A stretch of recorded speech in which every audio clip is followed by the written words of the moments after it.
What is going on, guys? Taylor Stuber with Locks DFS.com, bringing you my locks and sleepers for this Wednesday 11-game NBA slate.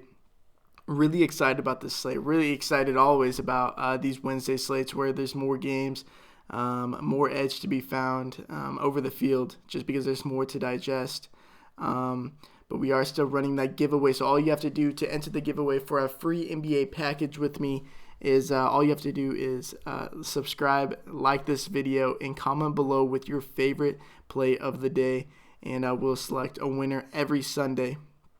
Also follow me on Twitter at Taylor Stuber, giving away some of my favorite plays throughout the day because as I can't talk about them all in the morning in this video because news comes out throughout the day, and when that news breaks, I'm going to be talking about it on my Twitter. So I feel like I'm a good follow if you are trying to gain an edge over the field and win some money.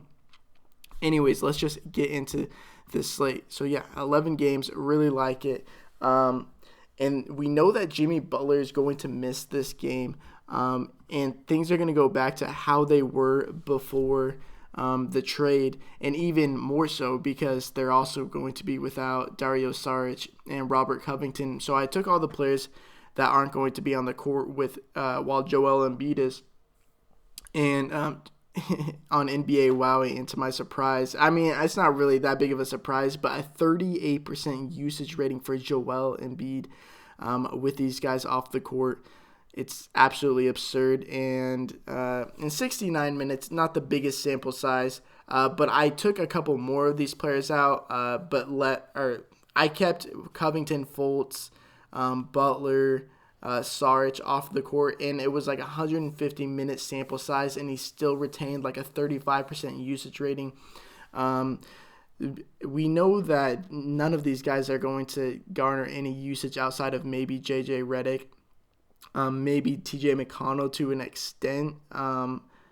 Sometimes, I don't know. Ben Simmons really doesn't have that high of a usage. I know in this sample he has a 25.5% usage rating, but we saw when Butler was out last game, he only shot the ball like 13 times, and you may be concerned about a blowout in this situation, the Sixers being at home versus the Nets, but it has dropped from the Sixers dropped from 7.5-point favorites to 7-point favorites, which isn't the biggest change, but they already played twice this year. One time the Nets blew them out, and then the second time I believe the score was 127-125 in favor of the 76ers. So I'm not really concerned about a blowout whatsoever. He should have his way with Jarrett Allen and company with the Nets. It's a big game. It's a big game's coming for Joel Embiid. If there ever is a squeaky wheel narrative in basketball, it's right here, especially with Butler out. Only 10.5K on DraftKings, and we see that the Nets give up the most points in the fantasy points in the league to centers. Joel Embiid, 10.7K over here on FanDuel. I expect him to play fairly big minutes, 34 to 36 minutes. You can easily project him for that. And if the game stays really close, he could play even more. So I really like Joel Embiid today. The other guy I really like today is Larry Nance Jr. We play him a ton this year, and most of the time it works out. You just got to project when he's going to get the minutes. It's never the production that's the worry because he averages 1.1 fantasy points per minute. But we go over here to Popcorn Machine. When Tristan Thompson, well, I should say this before, Tristan Thompson's out for this game. He's actually out for, I believe, 2 to 4 weeks. We looked at he got hurt in the second half, right here at the 7-minute mark, and who came in right when he came out? It was Larry Nance. Larry Nance came in at the 7-minute and 1 mark, 7-minute and 1 second mark, and he continued to play the last 19 minutes and 1 second of the game. He had a huge game. I believe he had like 32 fantasy points.